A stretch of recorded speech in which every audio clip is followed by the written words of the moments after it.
ஈரோடு மாவட்டம் பவானி அருகே தனியாருக்கு சொந்தமான இடத்தில் அனுமதியின்றி பாறைகளுக்கு வெடிவைத்து தகர்த்ததில் 20க்கும் மேற்பட்ட வீடுகளில் விரிசல் ஏற்பட்டிருக்கிறது. கூடுதல் விவரங்களோடு இணைகிறார் செய்தியாளர் மேகநாதன். வணக்கம் மேகநாதன், இந்த சம்பவத்தினுடைய பின்னணி என்ன? தற்போது பாதிக்கப்பட்டவங்க முன்வைக்கக்கூடிய கோரிக்கைகள் என்ன? தற்போது அந்த பாறைகளை வெடிவைத்து தகர்த்தவர் மீது நடவடிக்கை ஏதாவது எடுக்கப்பட்டிருக்கா? விவரங்கள் என்ன? வணக்கம்.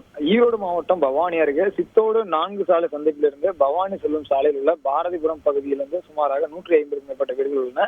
இந்த நிலையில் இந்த குடியிருப்புகளுக்கு அருகே உள்ள சண்முகராஜா என்பவர் தனக்கு சொந்தமான நிலத்தில் பார்த்தோம்னால் பாறைகள் அதிகம் இருந்துள்ளது. இந்த நிலையில் அந்த நிலத்தை சமன்படுத்துவதற்காக எந்தவித அனுமதியும் இன்றி வெடிமருந்துகளை பயன்படுத்தி இரவு பகலாக வெடிவைத்து தகர்த்து உள்ளதாக கூறப்படுகிறது.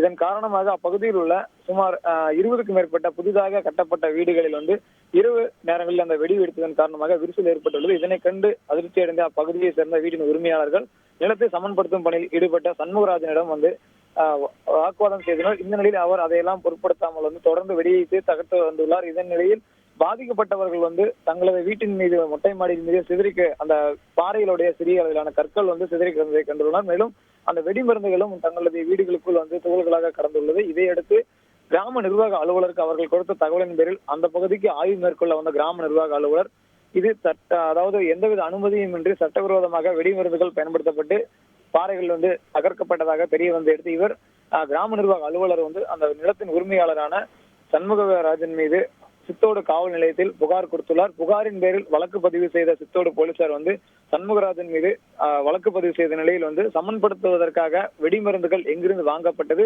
மேலும் இவருக்கு யாரேனும் உதவி புரிந்தார்கள் என்பது குறித்து வழக்கு பதிவு செய்து விசாரணை நடத்தி வருகின்றனர்.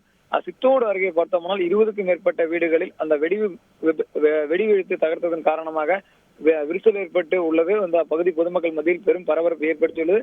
இந்த நிலையில் அந்த பாதிக்கப்பட்ட வீட்டின் உரிமையாளர்களுக்கு இழப்பீடு வழங்க வேண்டும் எனவும் அந்த வீட்டின் உரிமையாளர்கள் கோரிக்கை விடுத்துள்ளனர். நன்றி மேகநாதன், உங்களுடைய தகவல்களுக்கு.